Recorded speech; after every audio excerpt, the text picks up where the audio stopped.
Tudo bom, pessoal? Estamos aqui num dia de sábado maravilhoso. São aproximadamente 16h10. Não, são 15h10 da data de hoje. E nós vamos continuar com a nossa série Lendo os Evangelhos. Fiquem aí, porque mais pra frente nós vamos... Assim que nós terminarmos essa grande saga do Lendo os Evangelhos, já vamos engatar em Atos dos Apóstolos, verem o que os primeiros discípulos fizeram. E não só isso, vamos partir de Atos dos Apóstolos para iniciar a história do cristianismo. Bom, talvez vamos pesquisar mais um pouco, mas tudo que eu achar de interessante eu vou explicar aqui para vocês. Depois vamos prosseguir com profecias de Daniel e Apocalipse. Vamos lá. Tá bom. Jesus nasceu em Belém, assim como a profecia dizia. E pastores receberam a visão, foram visitar a criança e de lá começaram a espalhar a notícia pela região de que o Messias havia nascido. Não é? Provavelmente essa notícia devia chegar nos ouvidos de Zacarias e Isabel, que eram os pais de João Batista, o que ia adiante do Messias, não é? A criança que ia ser como Elias, não é? Então as notícias já estavam se espalhando. Não sei se daria tempo, se houve tempo já dessas notícias chegarem a Jerusalém. Que Jerusalém sabe, pelo menos entre o círculo dos sacerdotes, é que o sacerdote Zacarias teve uma visão no templo de que ele teria um filho e essa criança seria o precursor do Messias. Tá bom, o que ocorre? Toda criança judia, toda criança israelita, assim que houve o pacto lá de Deus com Abraão, assim que nasce, no 8º dia ela tem que ser circuncidada. Então, o que acontece? Já faz 8 dias desde que Jesus nasceu. E vamos iniciar aqui a leitura no Lucas capítulo 2, versículo 21, que fala a respeito da circuncisão. Então vamos lá. Completando-se 8 dias para a circuncisão do menino, foi-lhe posto o nome de Jesus, o qual lhe tinha sido dado pelo anjo antes de ele nascer. Beleza. Verso 22. Completando-se o tempo da purificação deles, de acordo com a lei de Moisés, José e Maria o levaram para Jerusalém para apresentá-lo ao Senhor, como está escrito na lei do Senhor: todo primogênito do sexo masculino será consagrado ao Senhor, e para oferecer sacrifício, de acordo com o que diz a lei do Senhor, 2 rolinhas ou 2 pombinhos.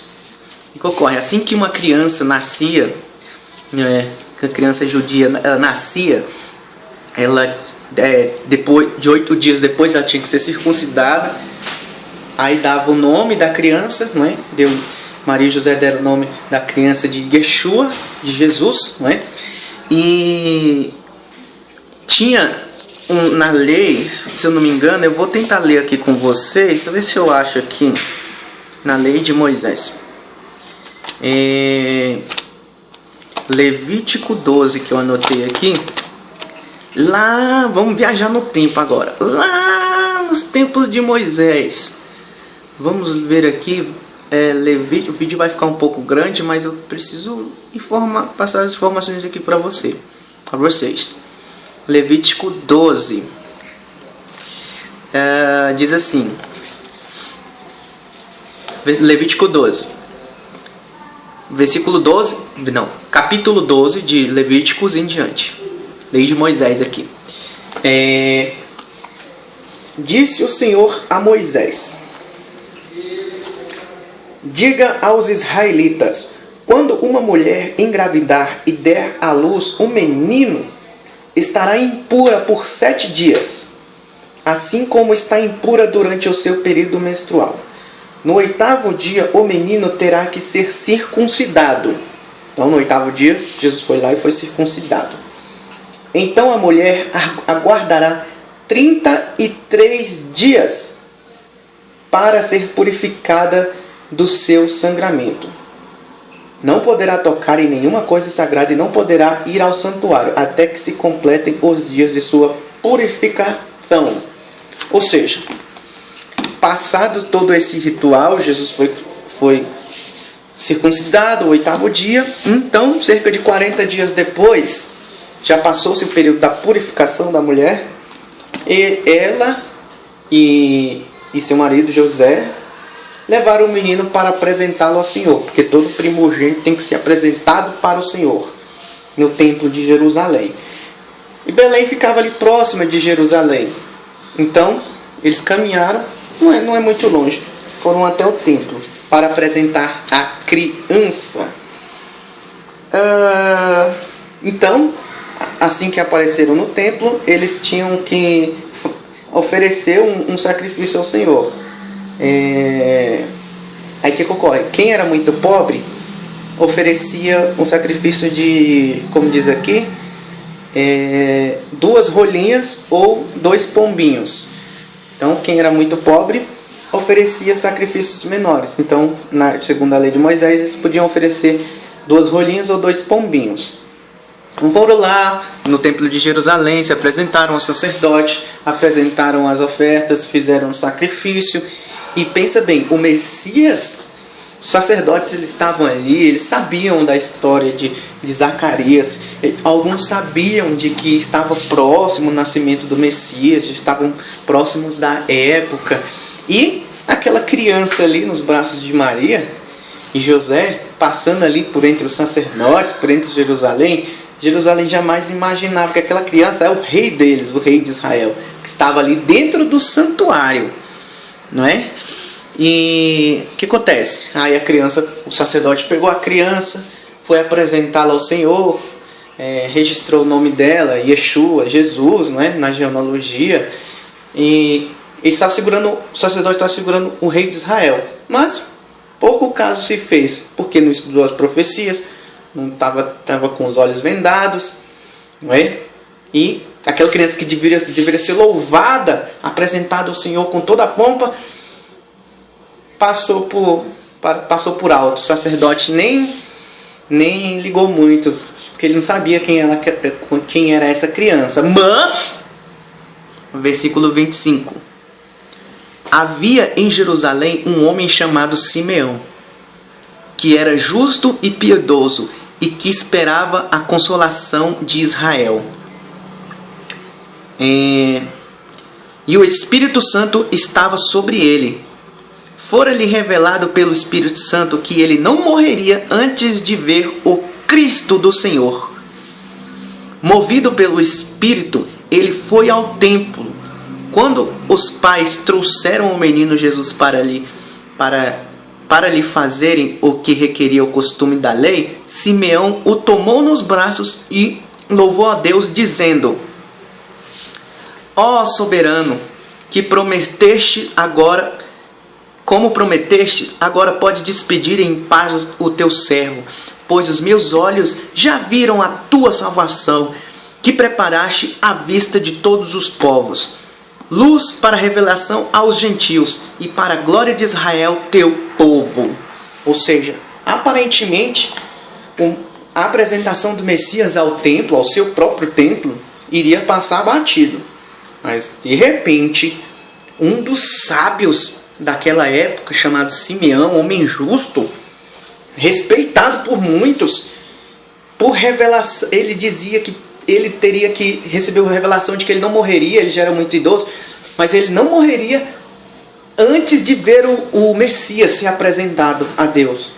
E ele, por revelação, partiu para o templo, entrou no templo, viu aquele sacerdote segurando a criança e entregando para os pais, José e Maria. Ele correu em direção, todos viram: olha, Simeão está entrando no templo, o que ele está fazendo? Todos observando Simeão foi até aquela criança, pegou aquela criança nos braços e louvou a Deus, apresentou ela de maneira plena e digna. E todo mundo ficou espantado com aquela cena, até Maria e José meio espantados, porque Simeão estava pegando aquela criança e louvando a Deus. E ele disse, na frente de todo mundo: ó soberano, como prometeste, agora podes despedir em paz o teu servo, pois os meus olhos já viram a tua salvação, que preparaste à vista de todos os povos, luz para a revelação aos gentios e para a glória de Israel, teu povo. E foi com essas palavras que os sacerdotes, povo, Maria e José, todos ficaram em tremendo espanto por Simeão, um grande sábio daquela época, por ter falado aquelas palavras para aquela criança. Ele proclamou ali que a criança era o Messias. Todos ficaram sabendo aqui naquele momento, todos que estavam presentes ali naquela cena. Versículo 33. O pai e a mãe do menino estavam admirados com o que fora dito a respeito dele. Ficaram admirados com tudo aquilo que Simeão disse a respeito do bebê deles, de Jesus, do pequeno Jesus. E versículo 34. E Simeão os abençoou e disse a Maria, mãe de Jesus. Abençoou Maria e José, virou para Maria, Simeão entregou a criança, para eles, entregou para Maria, virou para Maria e disse: este menino está destinado a causar a queda e o surgimento de muitos em Israel, e a ser um sinal de contradição, de modo que o pensamento de muitos corações será revelado. Quanto a você, uma espada atravessará a sua alma. O que significam estas palavras? Esta criança, o nascimento dessa criança está destinado a que os grandes sejam rebaixados e os rebaixados sejam erguidos. A ser um sinal de contradição. Por quê? Porque todo o entendimento da época, dos sacerdotes da época, a grande maioria deles estavam enganados a respeito da verdadeira natureza do Messias, do seu propósito, do seu real propósito. Então, a ser um sinal de contradição, de modo que o pensamento de muitos corações será revelado. E ele fala para Maria: você, minha filha, quanto a você, uma espada atravessará a sua alma.